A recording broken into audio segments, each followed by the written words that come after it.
Hello, everyone. Just want to give a minute to people to join us. Hello, hello.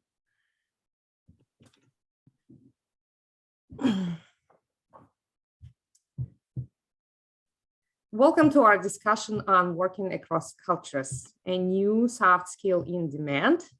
Today, we will have a stimulating conversation on cultural clashes and how to adjust your communication style to feel more confident and comfortable working and leading in multinational teams. Globalization brought us to a reality where we have to communicate with colleagues and partners from different countries with different etiquette standards and often incompatible communication styles on a daily basis, and it became absolutely essential to develop cross-cultural communication skills to lower the stress and improve productivity for yourself and for your multicultural team. I'd like to introduce to you our two wonderful speakers who are going to share with you their cross-cultural communication experiences working in multinational corporations in different countries. With a great pleasure, I'd like to introduce to you Nicole Larsen, Vice President, Operations and Systems, Property and Inland Marine at the Everest Insurance here in Massachusetts. I've met Danielle. Danielle had graduated from the McKim School of Business in 2010. I've met Danielle when she was a director and head of PNC BM Bratislava and head of EMEA Technical Accounting in Bratislava, Slovak Republic. Prior to Slovakia, Danielle had spent almost a year in India, 4 years in Brazil, 2 years in the US, and 3 years in Mexico. Danielle, please share with us more details on your professional journey. Thank you. So kind of similar to what you shared, Yelena, I was an international business major, actually. So I knew from the beginning that I really was looking for a multinational experience. And I was fortunate enough to find a role at a Swiss company that actually transferred me right after graduation to Mexico. And I was just able to build on that. Primarily, like you said, spending almost 6 to 7 years in Latin America. Then kind of thinking, okay, I've built that skill set. I'd like to touch some other regions. And so I was in Asia, in India for about a year, and then most recently in Slovakia up until September of last year. So excited to share some of my experiences from those various countries. Thank you for having me. Excellent. Thank you so much. With another great pleasure, I'd like to introduce our second speaker, Rebecca Huot, graduated from the same school, the McKim School of Business in 2011. Becky is a manager of sea freight, global procurement and yield operations and at the Kuna and Nagal in Switzerland, where she moved to in 2019, right? After spending 4 years in Singapore and over 4 years in the United States prior to that. Becky, share with us what was your career path and how did you end up in Singapore and then later in Switzerland? Great, thank you so much. I'm really happy to be here today. My journey actually started back on co-op. I co-opted with Kuna and Nagel in Paris. That was my first real international professional experience. And I really loved it, so I knew I wanted to do more. I started full-time with KN in New York City, and then, as you said, transferred to Singapore, taking up a new role within a trade management group, looking after trading business between Asia and North America. And then since 3 years ago, I've moved to Switzerland, based outside the Zurich area for the global headquarters of KN. Awesome, wonderful.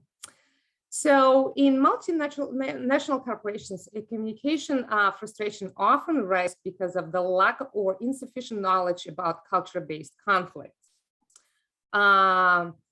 which in turn diminish the ability to communicate appropriately, effectively, and adaptively. Globalization made us face a reality where individuals will unavoidably encounter people who are acting differently in diverse workplaces and relationship building situations. I'd like to start our conversation with a widely known concept popularized by Edward Hall, a famous American anthropologist and cross-cultural researcher who developed the concept of proxemics, exploring cultural and social coercion, describing how people behave and react in different types of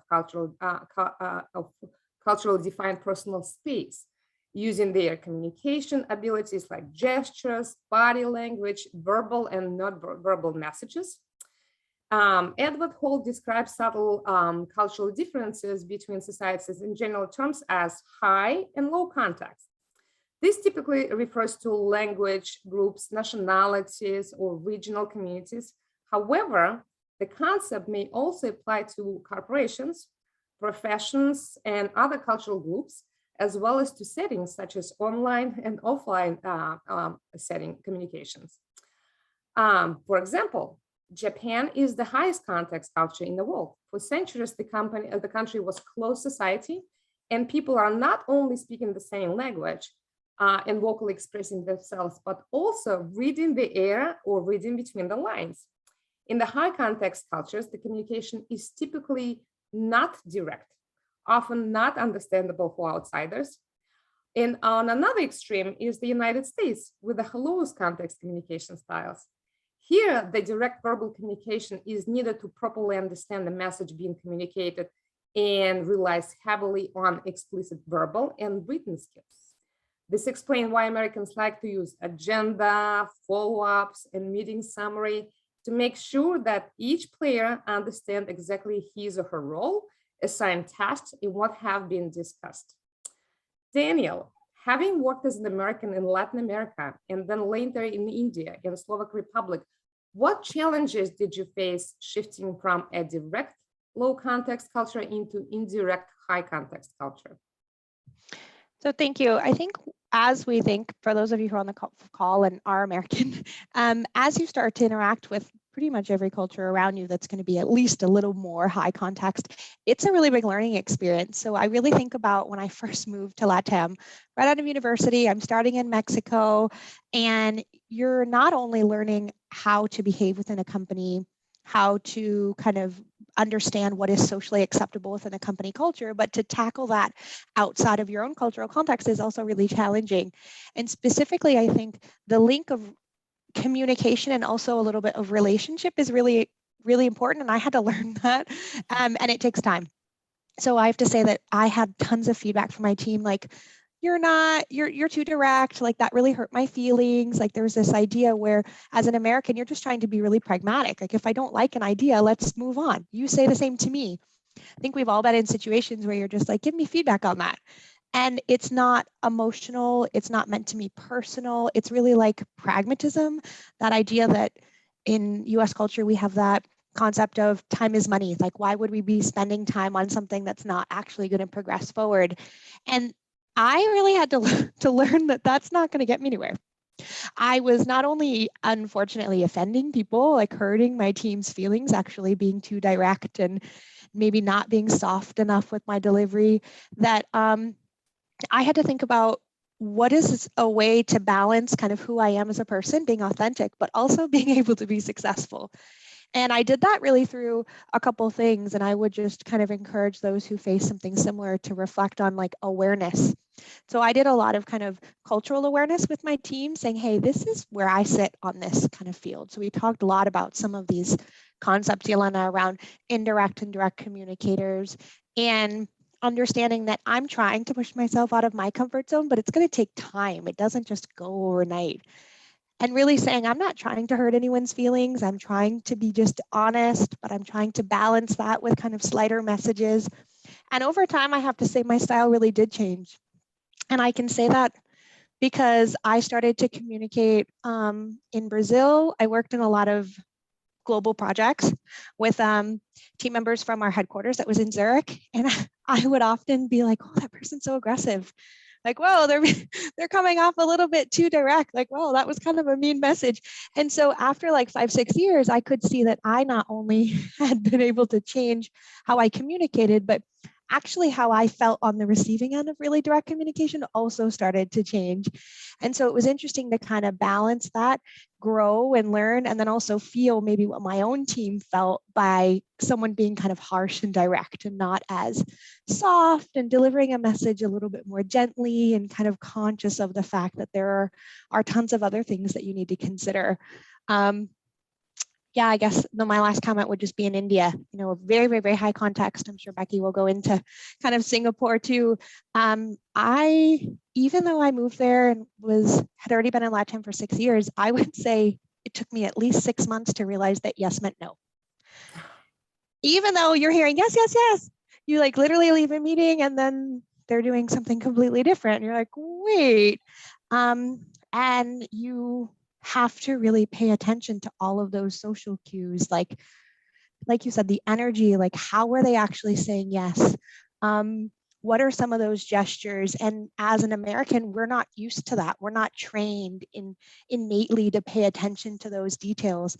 And so oftentimes I was confused, thinking we had agreed, thinking this would happen, and then going offline and finding out that something else was kind of moving in a different direction, and being a little bit like, where did I misunderstand that? And so it's just an interesting learning experience to kind of work through that and then also reflect on yourself.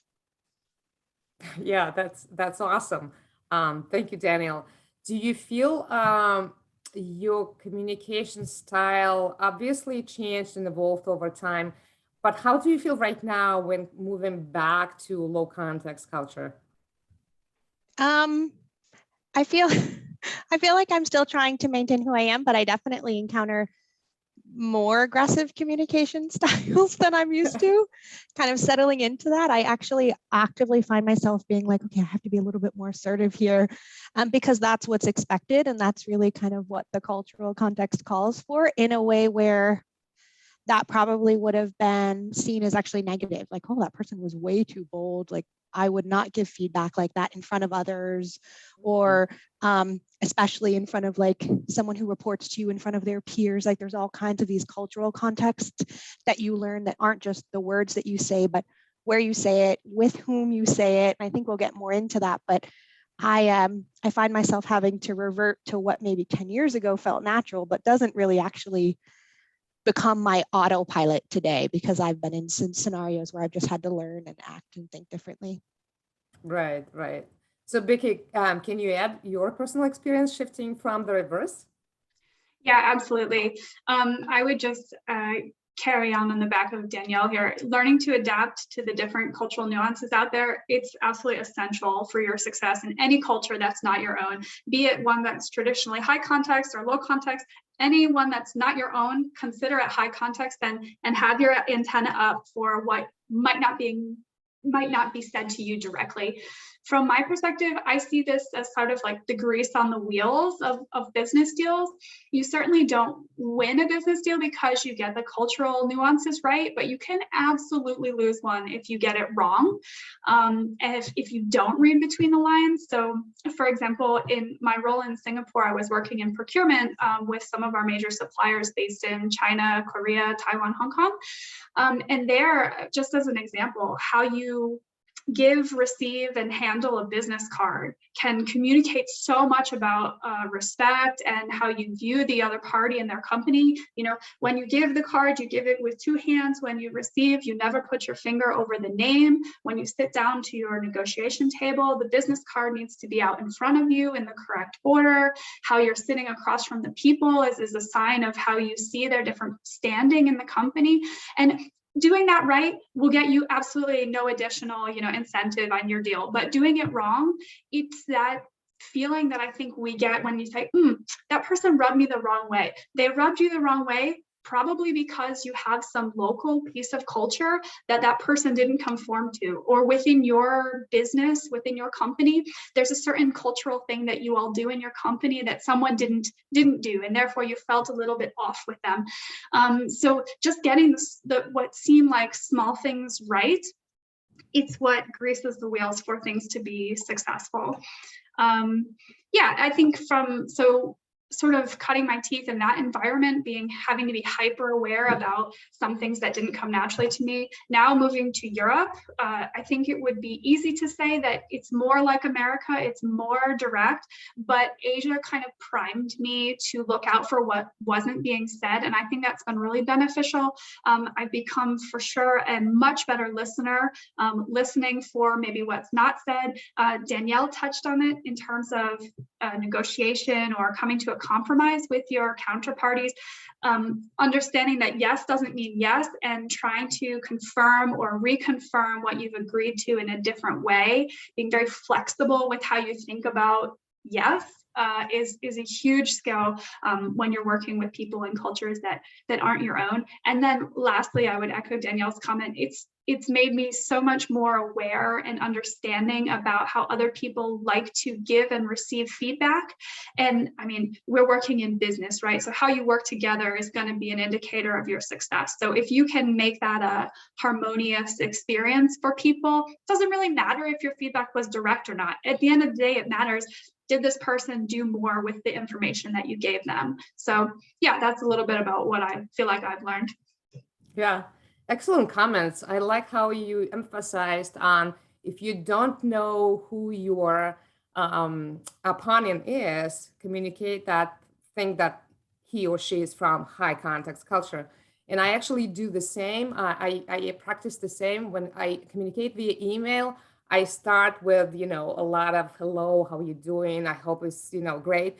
And then I just mirror how they respond and answer it, just mirror the style. And I think this is the way, at least for those who do not realize how to go, how to proceed, that's the way how, safest way to go. Yeah, that's such an interesting comment. I mean, I think email culture could be a whole hour on itself of how you greet the other person. Is it hi, how are you? How was your weekend? Is it no greeting whatsoever, just straight with the request? I mean, the same email can be offensive or can be really nice. It's just right. Depends, where you're coming from. Yeah, exactly. So let's touch upon another dimension that focuses on relationship between the individual and the larger social groups. That sort out cultures that vary on the amount of emphasis they give to encouraging individuality and uniqueness, or conformity and interdependence. Stella Toomey, California State University scholar and the author of the Face Negotiating Theory, advocates that the cultural dimension most powerful in explaining attitudes and perception and behaviors is individualism versus collectivism. Becky, how have you observed these indicators having worked in Singapore and in the United States? Sure. So I observed them mostly with how I manage and motivate people. So I was a team leader in both places.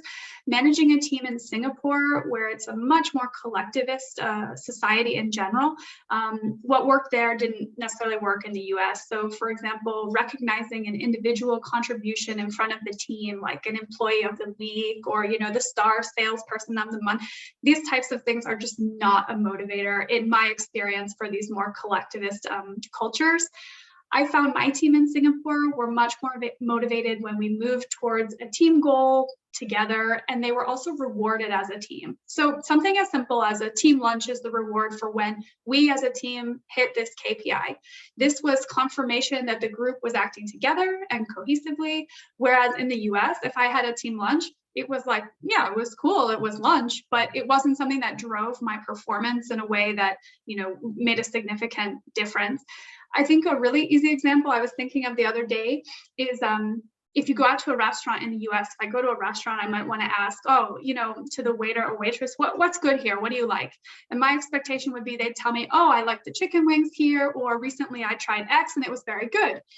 If you have the same exchange in Singapore, in my experience, a Singaporean would probably say to you, people like this dish. They love the black pepper crab, or this dish is very popular. And I think it's a small window into how people see themselves within an individualistic society or in a more collective society, just the value they put on those two different things. So now I need to get my food reviews off of Google instead of asking the waitress or waiter. And yeah, in terms of managing and motivating people for performance, this mindset is hugely important to making sure your people are successful. Yeah, great. Danielle, can you share your experience perhaps shifting into actually collective society from individualistic? Exactly. So I was thinking a bit about what she said around kind of calling out an individual performer, even when it's excellent performance in a society that is actually favoring the team and the collective. I have an example. We were working with a third-party vendor in India, and they were supporting my US-based team, and my US-based team was super excited about this one person that went over and beyond.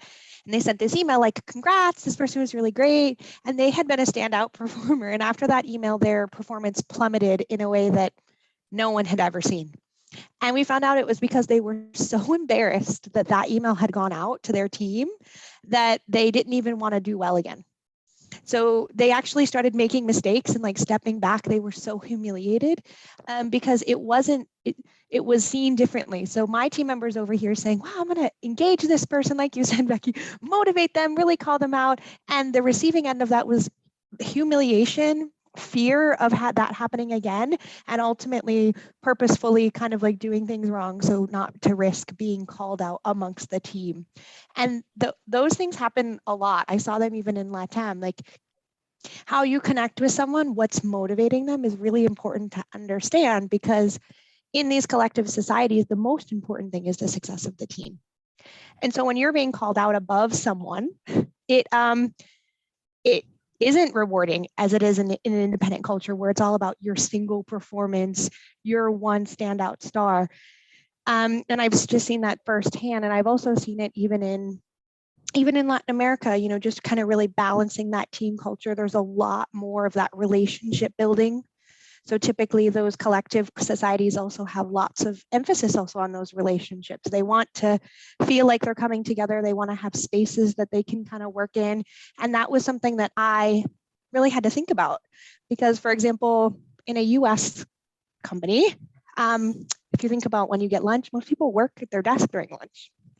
I myself, when I was in the US, I would just go downstairs to the cafeteria and I'd sit and have a sandwich and I wouldn't think anything of that. But my team in Mexico was really offended by that. They thought that I wasn't being part of the team. They thought that I wasn't enhancing or enabling a collaborative environment. And so I had to, even though it wasn't very comfortable, literally eat with my team most days of the week. That wasn't my go-to. I wouldn't have normally done that, but I saw that it was really impacting the morale of my team and their engagement. And once they started to feel like, wow, we have a healthy team culture, you see their performance and their productivity improve.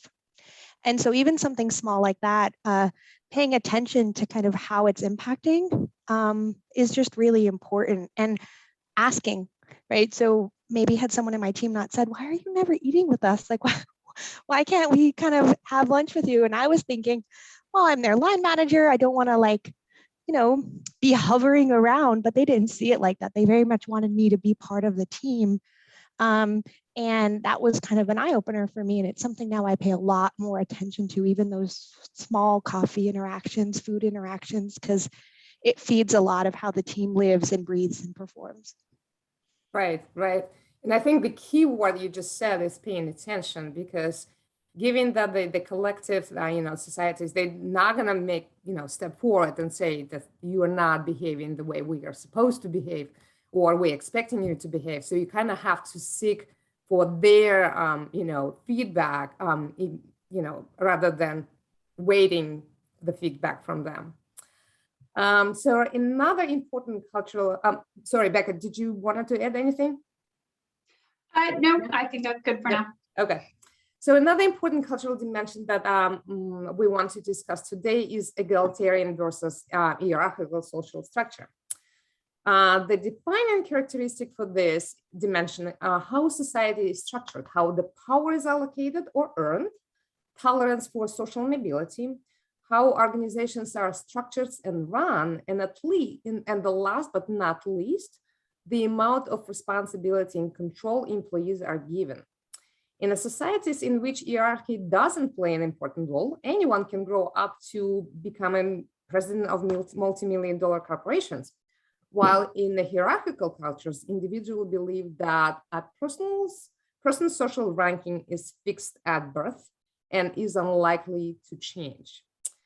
Becky, again, my question to you. Overall, Switzerland comes out as an egalitarian society with low power distance, although there's a vast difference between the German and the French-speaking parts of Switzerland.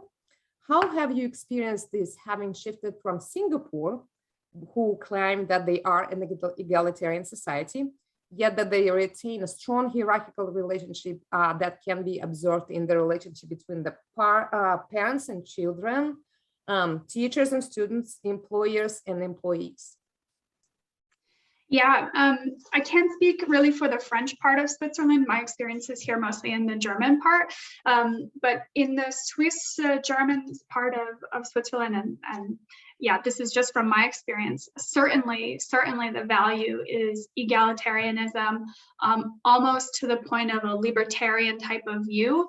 However, professionally, the business culture is incredibly conservative.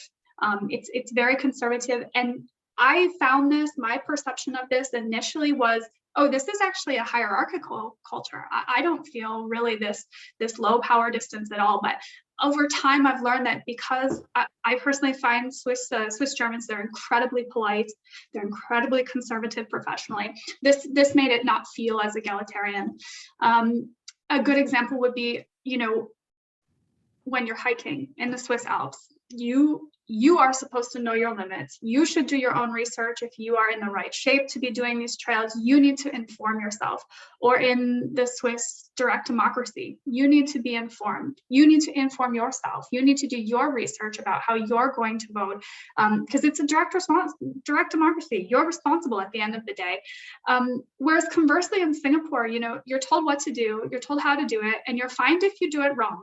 And that's a way of life. I think the hierarchy there is driven by tradition. I found that there was a big push for the traditional values, and also politeness is important. But that being said, in Singapore, Singapore is a great place to experience how do I want to say, contradictions, right? So even though it's more hierarchical, Singaporeans are very proud of their new country born just 50 years ago. And this is a more egalitarian sense to it. You have lots of different old and new architecture, cutting edge technology, but very traditional way of life for a lot of people. So they're both very fascinating places, Switzerland and Singapore, and they're sometimes compared.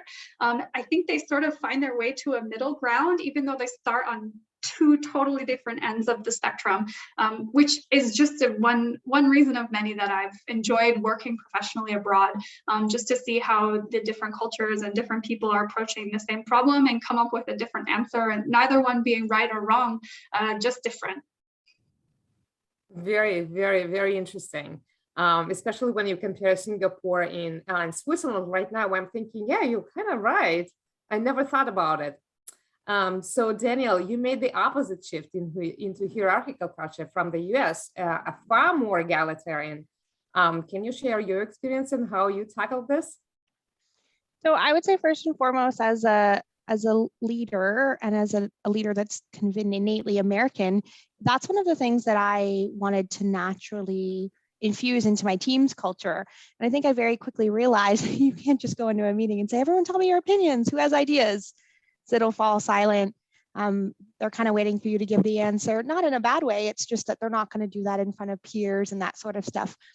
I do feel like I was able to achieve that, but it had to be thoughtful. I had to be really purposeful on how you create that safe space and teach that that is something I actually want to see, because in some of these cultures, you see leaders say, give me your opinion, but they don't really want it. They kind of already have an idea and then they kind of move forward, and that's what the team can be used to. So one, I just want to say, just because you're in a hierarchical society doesn't mean you can't infuse that culture. I've seen it transform. You just have to teach a team what that looks and feels like, because it maybe isn't innately something they've experienced, especially if they've come from local companies that weren't multinational. So I had a lot of team members bringing experiences that were very different than the culture that we had at my old company or even my current company. I would definitely say, on a personal perspective, the most challenging one was when I was in India, not only because I was a young leader, but because I was female. I can even say we had an employee engagement survey my very first year that I was there, and the amount of open comments that came to my team actually saying that they didn't think that I had maybe enough experience to be qualified. I hadn't been maybe in my job long enough. They thought that I should be older. This kind of idea that within a hierarchy, you need to kind of be there an X amount of time, or, not that you're just earning it through merit, through your experience. That was something I really had to prove. And my team was also a little bit vocal about it, some of them around the fact that they didn't really think that I was deserving of the role. And that can be really interesting to see and hear and kind of work through. Ultimately, it did work out, but it's just interesting to kind of recognize that those are feelings that might be in the team, and you just need to recognize them. Not saying they're right or wrong, but individuals are looking at a situation based on the social kind of norms that they've been taught. I was laughing, Becky, a little bit about how in Switzerland, you're supposed to just like navigate it yourself. So I will say I met and married my husband when I was in Brazil, and we just moved to the US, and it's his first time living here. And he's experiencing that opposite a lot. He's always like, there's not enough information. I never know what to do. I'm like, just figure it out. Because in US culture, that is kind of the resourcefulness that you're taught. Everyone moves out at 18. You're kind of just figuring things out on your own. Whereas in Latin America, you live with your parents until you're married. My husband was living with his mom until we got engaged. That would be very unusual here, but is very, very normal abroad in some of these cultures. And so he often struggles with, there's not enough information. I never know what to do. I don't understand how you guys navigate things here. And I'm like, the innate idea is that you just figure it out and you just do it yourself. But that thought process doesn't really translate so much to someone who's maybe used to a very different experience.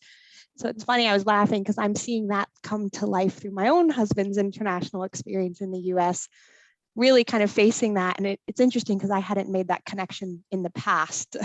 That is interesting. Yeah, and so it's kind of funny to see his experience be a little bit different in the US than how it's maybe been in India. It was an easy transition for him in India. Yeah. Yeah, we should have invited him to this conversation as well. He thinks living in US is very difficult. Oh, interesting. Yeah, very interesting comment. Yeah, it's very different. Yeah.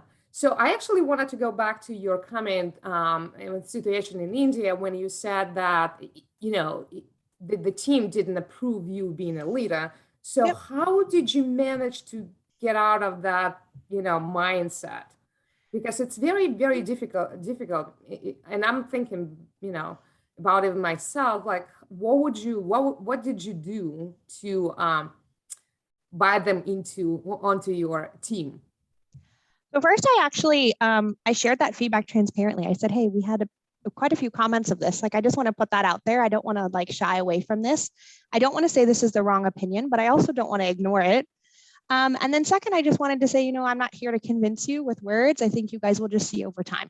And honestly, they did just see over time with actions. But again, I think that their perception of what leaders look like and how old they were, maybe they were, married, they were men, they were older, they came from a specific background, they had X years of experience. That was a bit of I think, a culture shock on their end to see someone so young who maybe didn't have, in India, one of the things they think is that the older your kids, the more mature you are, the better leader you are because you're a parent. And that may or may not translate. I think there's plenty of leaders in this world that don't have children, right? But that's kind of sometimes the social context they bring. So I just kind of put my head down and worked through it. I didn't think very much about it. I don't think you can get caught up on why people think things. And in that context, I do really appreciate where that thought comes from, because some of those team members didn't really have many experiences abroad or working in multinationals. They maybe came from local Indian companies. That's the context. And so I really respected that. Okay, that's your experience. That's fine. I'm hoping that you learn through working with me that it can also be a little bit different. Yeah, very cool.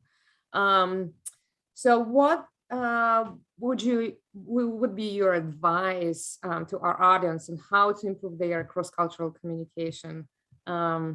Becky, do you want to start on that? Sure.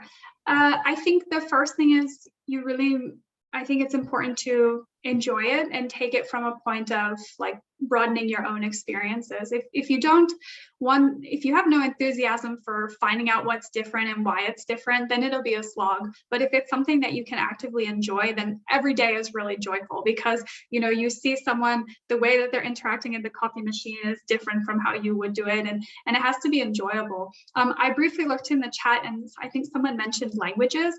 I think learning to speak other languages, for me, it's a hobby, and it's really an eye-opener into how people approach different parts of their life. So I can definitely echo the sentiment that learning a language is a great view into people's culture, and that's always a great place to start. Yeah, Danielle? Yeah, I would actually, on the language point, say the same. So when I moved to Mexico, I didn't speak Spanish. I left fluent. I moved to Brazil. I didn't speak Portuguese. I left fluent. Slovak was a little bit harder because I got COVID, but I learned how to like navigate a restaurant and like drop my kid off at school and like some of the basics because I wasn't in person in class anymore. But yeah, I agree with you. I think, Becky, also it's that message of respect, that I'm not here to just live in the tourist bubble, that I am trying to inherently understand your culture. And a lot of that is linked to language. I can actually say from my own personal experience, my husband and I only speak in Portuguese. And I actually find that because it's a Latin kind of romance language, I express myself in my personal relationship with him better in Portuguese than in English. There are just words in English that don't as well describe kind of my feelings. So it's kind of interesting. I can even see how I have grown and developed through learning languages and through expressing myself in new ways. Back to your question, Yelena, around like just tips and guidance, I would just say be really open. If you're comfortable, you're probably not doing enough. I have to say I lived abroad for 10 years and I probably spent the majority of those 10 years pretty uncomfortable because there's just so much. Culture is the deepest onion. It is hundreds and hundreds of layers, even to the things that you don't know. Like that blind spot is big. And it's like an island. Every time it grows, you touch more water, but like the ocean is massive and there's no island touching every part of it. And so you should just really be constantly pushing yourself out of your comfort zone and pay attention to small details. I give one example. When I first moved to Slovakia, we started going to lunch and I noticed that nobody ordered beverages. So I didn't order one, even though as an American, I would normally, because that would be really unusual, but they weren't. So I didn't want to be weird. And everyone started with soup and I didn't know if it was rude to eat all of the soup or like you just do a couple spoons. So I would only eat as long as the people were eating at the table with me. And then I would stop.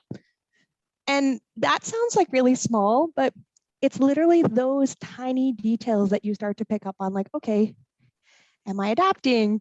Am I doing something maybe moderately inappropriate? And you can just openly ask, of course, but I think with time you start to realize that there are so many small nuances of culture. And if you really want to try to figure out what they are, you just have to be on alert all the time. Yeah, true story. True story. And I like that you, I think Becky said you have to be open-minded, willing to change and willing to adapt, because, I had instances when somebody came to me and saying like, what do I do to make this people work for me? How do I do, to for them to listen to me? And I was like, okay, who are the recipients? Just tell me more about those. And they usually say they are from India, they're from China, they're from Japan. It was like a very interesting situation with Japan. And I said, like, you have to make a friend with them first, because, that's the very important part. And so I said, why do I have to change? I mean, they can change for me. And I was like, well, it actually depends on you. If you don't want to change, that you're not going to become a good leader.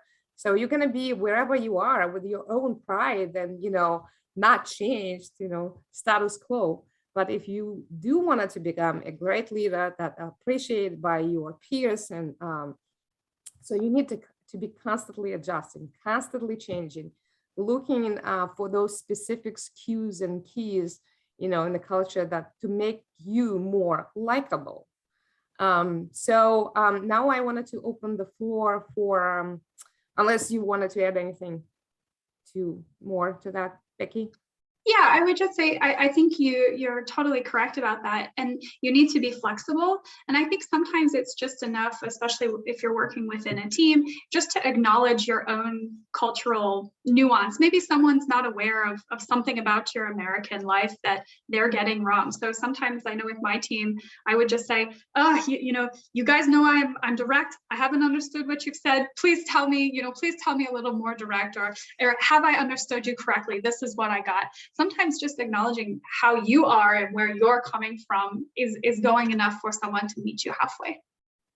Yeah, definitely. True story. Sometimes you have to, and I feel it for myself, I have to say who I am first before we start a conversation. Yeah. I mean, Yeah, for it's a me, good I approach. see it all the time, especially when I'm nervous. I smile a lot, and sometimes I smile too much, and sometimes I have to preface, depending who I'm working with, listen, I smile a lot when I'm thinking and when I'm doing something that maybe I'm a little excited about, and then it's like, okay, you're not just over there like really amped up for whatever we're doing, or they don't have the wrong perception, because certainly smiling in itself can have many different meanings depending who you're with and what you're discussing. Is it appropriate or not to be smiling as much as you are?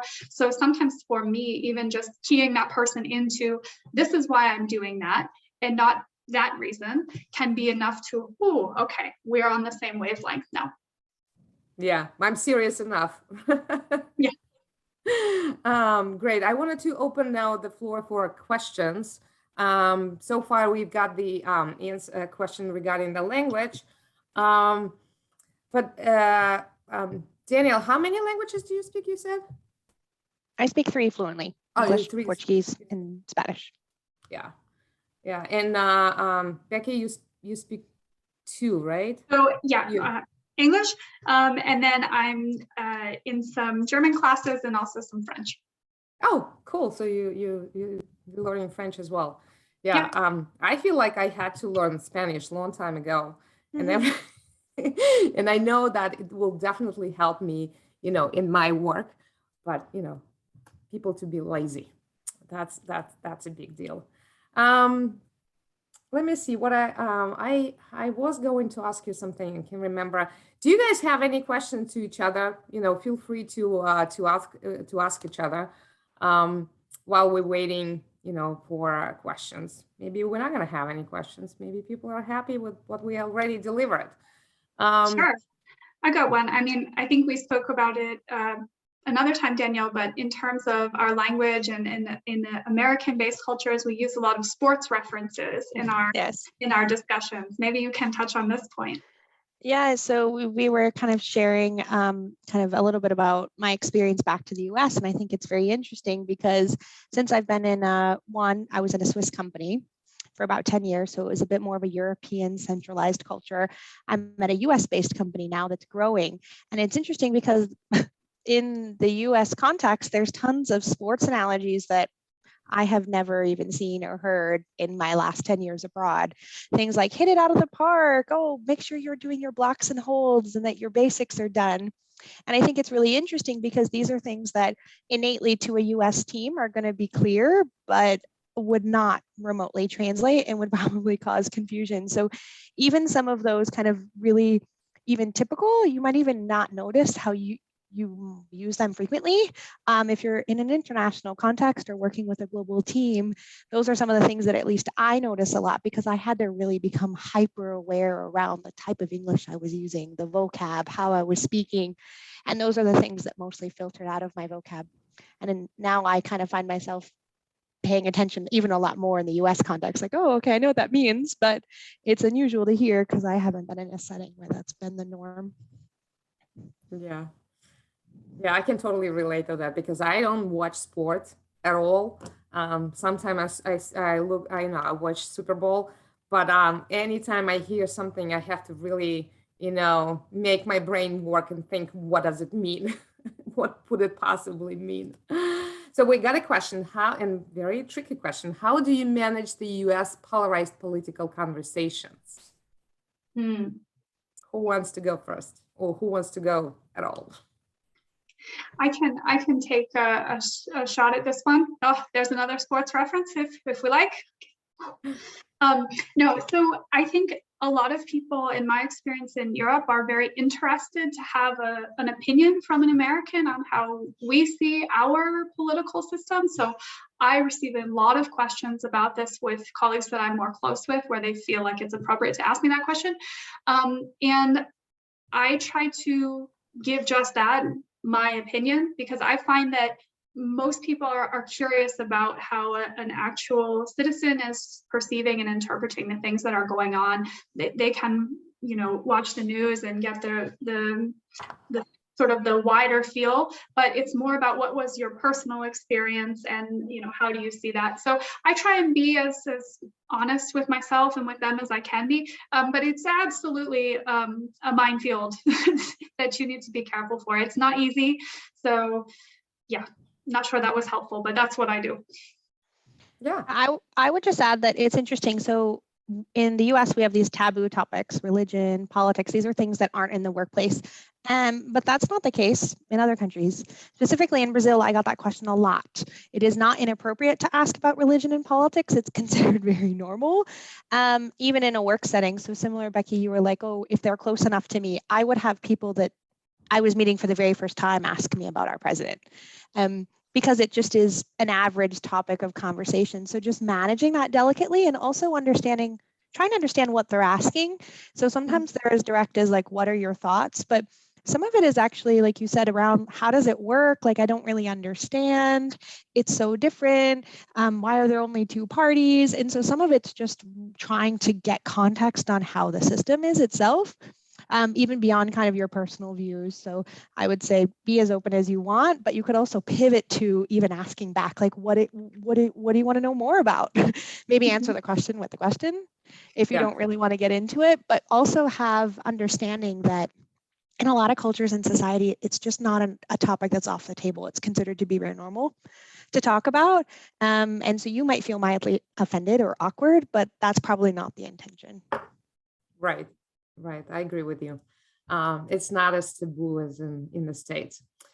So we have another question from Amy. How can we be sensitive to working with immigrant colleagues and supporting their adjustment to the American workforce culture?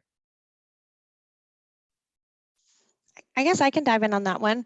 If I had this situation in my own team, I think first it would be I would probably ask a lot of questions around like what that person might be experiencing. I think the first and foremost, kind of what Becky touched on earlier, is raising awareness. So I would even maybe be as bold to say, ask them about their experience, but also help them learn, like, what are the things that they might see that look different? And if you don't know what those are, again, just starting with questions and understanding their challenges might open some light bulbs. They're going to say, oh, I see you guys don't have a lot of team lunches. You're like, well, and that can lead you into a really good conversation around how does the US ultimately see corporate lunch or, team building over lunch. It just is not maybe what that person is used to. So I would really first and foremost gain information and then navigate the conversation. And then I wouldn't say that I would do this with just a person that was an immigrant, but I often try to understand just what my team members need. They're often motivated by different things. So if I have a team member who just really does like a team lunch, I might put one on the calendar once a month and just say, everyone, it's optional if you want to join. And then the people that find it really valuable go there and they take something from it. And the people who don't, they just let it go on. So I would just maybe understand what motivates that person and how to really make sure that's being integrated purposefully, just like you might do with someone else. Right. And we have to be careful with how we, give feedback to that person, right? Not to give them an offense in front of everybody or vice versa. Yeah, right. I'm sorry, Becky, I didn't mean to interrupt you. No problem. No problem. Sorry for that. I was given this advice before, and I thought it was really interesting and eye-opening. And it's really for anyone you're working with. But a lot of people who ultimately come to the U.S. to work, they meet the U.S. culture through TV and movies and pop culture. So asking them a little bit about, what TV shows did they like or did they watch, what their interests were, it can tell you a lot about maybe their perception of America or what their expectations of Americans and American work culture should be like. If you're a fan of this show, it will be different than if you're a fan of that show. It can tell a little bit about where that person is coming from. And then the second thing I would see be to check your own, views at the door and see what do you know about this person's culture, where they're coming from. Can you learn more about their origin or their life, to understand better how they're perceiving your view of the world? Yeah, I agree. I agree with both of you. You're such a, experts on these topics. We didn't touch base on risk assessment, and I was curious, guys, how did you notice anything different in high context culture, specifically regarding how do they take the risk? Do they, ready to go, or taken with a caution? So I can take a stab at this. So, and I don't know, Becky, how your experience is. So when it comes to kind of risk cultures, actually one of the more risk adverse cultures is the Swiss one. And since I was at a Swiss company, there was always like lots of, like a really intense risk culture. There was lots of documentations and manuals and everyone like checking the boxes. So I thought, so at least my experience, Yelena, was that my old company had a really strong Swiss influence in our corporate culture. So I would say for me, that was one of those things that you didn't see play out as much in the regional context. I think that was one of those things that people through time kind of even shed a little bit in order to just be able to adapt into kind of the Swiss corporate culture that we had that was a little bit risk adverse. I also am in insurance, so like that is analysis of risk anyway, so it might also be the sector. But I have, I think for me, it was more about personalities that I've seen being more risk adverse versus maybe kind of in the cultural context. I wasn't able to kind of see generalizations around that as much, at least not that aren't coming to me at the moment. Okay. Becky, any comments? I would echo those comments. I think certainly in Switzerland and even within Singapore, within Asia, there's a lot more tendency to do the due diligence a little bit more deeply. It depends really what you're talking about, but in a general sense, I would say yes, people aren't as likely to just dive in head first and say, I will figure it out as we go along. That sort of concept wouldn't make a lot of sense. We should figure it out, make a plan, and then we can do it, and we can take a lot of risk away. But just to say, yeah, we'll figure it out as we go. We got 80% of the idea. Let's rock and roll. That's not really happening very often. Yeah. I see, Yelena, more of that as now that I'm in a US-based company with a US culture, I see more of the, we'll kind of mumble along and figure it out. So I think inherently that's maybe more of the corporate culture that I have because it's US-based. But I think that one of those things that becomes, I think, is linked a little bit to the corporate culture that you might be at, because it drives a lot of just how we live and breathe and make decisions and kind of checks and balances and stuff. So I see some of that now. Leaders are just like, yeah, we'll just figure it out in a way that at my old company would never have gone down. Yeah. Well, there's actually a question in the chat for you, Danielle. How have you handled your adjustment back to the US after living abroad for 10 years? Wow. So on the personal side, it probably took about 4 months until subconsciously I stopped thinking, oh my God, so many people here speak really good English. For a very long time, we would be at a drive-thru and I would tell my husband, no, that person's so good English. And he's like, well, we're in the States. I was like, oh yeah, I forgot. Just because you notice these things and you're not used to it, right? So it's kind of funny. I think it takes a little bit of getting used to. There is a little bit of reverse culture shock, I think. Again, just the way people communicate, the way they come off, I find Americans now colder than I did in the past. So that's like a stereotypical, like foreign perception, I would say. International experiences, the US culture can be kind of cold, a little bit distant. I miss that warmth that you get kind of from the more collective kind of relationship-based societies. I feel that difference in a way that I haven't really maybe felt that in the past. I never really even understood when people used to be like, you're so cold. That was something I used to get feedback on in LATAM. And now I feel that about my own friends and family. So it's interesting. And then from the work context, I would say it's more about just understanding how to inspire and engage my team, kind of similar to what you were saying, Becky, is like, they're more independent. They want more direct communication. They, even the way you delegate tasks is a little bit different. The space you give someone. And so I think it's about kind of testing and trial and error and getting used to those personality nuances and some of the cultural context, because I feel like I've been pretty much navigating more high context kind of collective teams for a while. So I would say my leadership autopilot isn't what would be working. And so I'm really conscious of the fact that I need to lead differently, communicate differently, and work differently. Right. So I think we have one more question.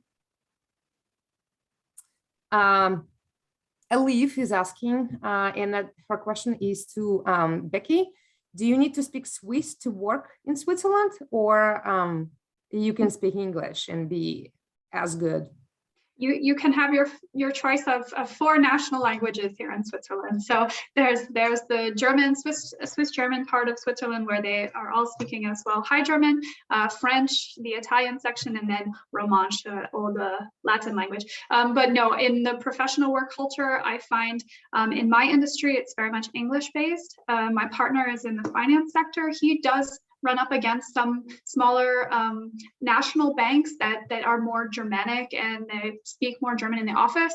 But I would say with a broad brush, more generally, you can go very far with only speaking English.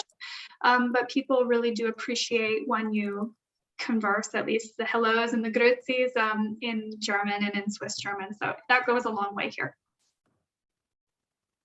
Good. So now, out of my curiosity, guys, living abroad in many countries, in ideal world, given that you have all the resources and everything is good and intact with your personal life and everything, where would you want it to work and live? I would keep going from country to country until I've done them all, if I could. Yeah, I think something similar. I get that question a lot, like choose the best one. You lived in 5 countries. And to be honest, there's no one place that has everything. You start to just learn and love different things and dislike different things that you realize very quickly that there's no one place that meets all of those needs. And so that exploration element is what definitely keeps me going. So I also don't know if I could commit. Even I get that question from my parents, how long are you going to be here? I'm like, whoa, I just got here. I don't know if we need to talk about how long I'm going to stay here until I leave again, because that is a really cool experience just to enrich yourself. It's just such a good personal development journey. Yeah, I can totally relate to that. I would be, if it was my world, I would be living in every single country just to try it out and see how it goes. And I've been living in the States for 26 years now. So I don't even know anymore whether I'm Russian or American now. Well, thank you so much, Danielle. Do we have more questions? Give me 1 sec. I think we have one more. No, somebody thanks us for stimulus discussion. Well, thank you so much, Danielle and Becky, for such an inspiring conversation. I wish you the best in your career and in your personal lives. And we want you stay connected with us. And if you need anything, just come back to me. I'll be happy to assist you in any way. The recording of this program will be available shortly, and I will upload it to our YouTube channel. If you don't know yet that we have a YouTube channel, you have to check it out. We have lots of, videos in our repositories with alumni and faculty, so they all very interesting to listen. And if you're interested in creating a program with us, and I'm talking right now to our audience, please, reach out to me and I'll be happy to discuss that with you. Well, Danny and Becky, thank you so much again. And it was such a pleasure to work with you. It was a wonderful conversation. Thank you. I'll talk to you soon. Thanks very much. Have a good day. Bye. With you. Bye.